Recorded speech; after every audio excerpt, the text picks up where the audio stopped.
Hey guys, welcome to ஒரு பக்கம் சமையல். இன்றைக்கி நம்ம பார்க்க போகிற ரெசிபி என்னென்னு பார்த்தீங்கன்னா பூண்டு மிளகு குழம்பு தான். ஸோ வாங்க வீடியோக்குள்ளே போகலாம். கொஞ்சமாக ஆயில் சேர்த்துக்கலாம். ஜஸ்ட் ஃப்ரை மட்டும் தான் பண்ண போகிறோம்.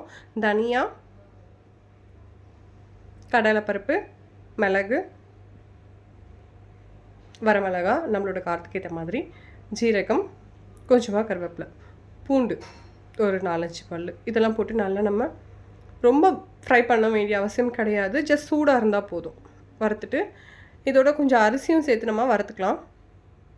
இது கொஞ்சம் நல்லா நமக்கு சூடாகிட்டு வந்த உடனே இறக்கி வச்சுட்டு கம்ப்ளீட்டாக ஆற விட்டுட்டு மிக்சியில் அரைச்சிக்கலாம். இப்போ வேறு ஒரு பாத்திரத்தில் எண்ணெய் சேர்த்துக்கலாம். நல்லெண்ணெய் சேர்த்தா இதுக்கு ரொம்பவே நல்லாயிருக்கும். அந்த ஃப்ளேவர் நல்லாயிருக்கும், டேஸ்ட்டும் இருக்கும், அண்ட் உடம்புக்குமே ரொம்ப ஹெல்த்தி. எண்ணெய் சேர்த்துக்கிட்டு கடுகு, உளுத்தம்பருப்பு, வெந்தயம், சீரகம் இதெல்லாம் சேர்த்துட்டு நல்லா பொரிஞ்சதுக்கப்புறமா பொரிய விட்டுடலாம்.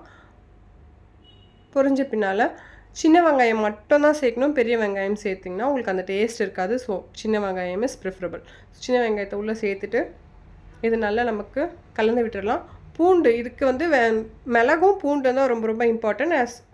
அண்ட் சின்ன வெங்காயமும் கூட. பூண்டு நிறைய ஒரு கைப்பிடி அளவுக்கு நிறைய நீங்கள் எவ்வளோ சேர்த்துக்கிறீங்களோ சேர்த்துக்கோங்க. அவ்வளோ ரொம்ப நல்லதான் டேஸ்ட்டாக இருக்கும். பூண்டு சேர்த்துக்கிட்டு கறிவேப்பிலையும் சேர்த்துக்கிட்டு இதை நல்லா நம்ம மிக்ஸ் பண்ணி விட்டுடலாம். இதோட ஒரு பிஞ்ச் மஞ்சள் தூள் போடலாம். போட்டுட்டு நல்லா மிக்ஸ் பண்ணிவிட்டு நல்லா கோல்டன் ப்ரௌன் கலர் ஆகட்டும். அது வரைக்கும் நம்ம குக் பண்ணிக்கலாம்.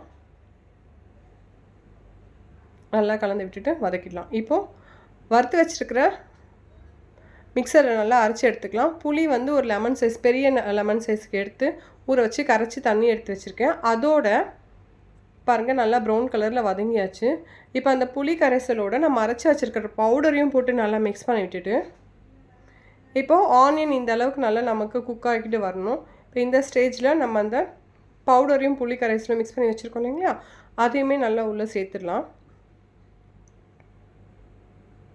நல்லா கரைச்சி உள்ளே சேர்த்துக்கிட்டு உங்களுக்கு எந்த அளவுக்கு குழம்பு வேணுமோ அந்த அளவுக்கு நீங்கள் தண்ணி சேர்த்துக்கிட்டு தேவையான அளவுக்கு உப்பு சேர்த்து கொஞ்சமாக பெருங்காய பொடி அதையும் சேர்த்துட்டு வெல்லம் அப்படி இல்லைன்னா நாட்டு சக்கரை அது ஏதாவது கொஞ்சம் ஒரு பிஞ்ச் அப்படி சேர்த்துட்டு மூடி போட்டு ஒரு 10 மினிட்ஸ் நல்லா கொதிக்க விட்டிங்க அப்படின்னா குழம்பு நல்லா திக்காகிட்டு வரும். அவ்வளோதான், ஸ்டவ் ஆஃப் பண்ணிடலாம்.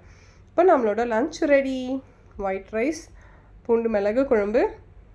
இது கொஞ்சம் நமக்கு அந்த ஏன்னா ஹீட் நினைக்கிறேன் நான். ஐ திங்க் ஸோ, ஏன்னா மிளகு இருக்கிறதுனால. ஸோ வெள்ளரிக்காய் வச்சு சாப்பிட்டேன். டாடா.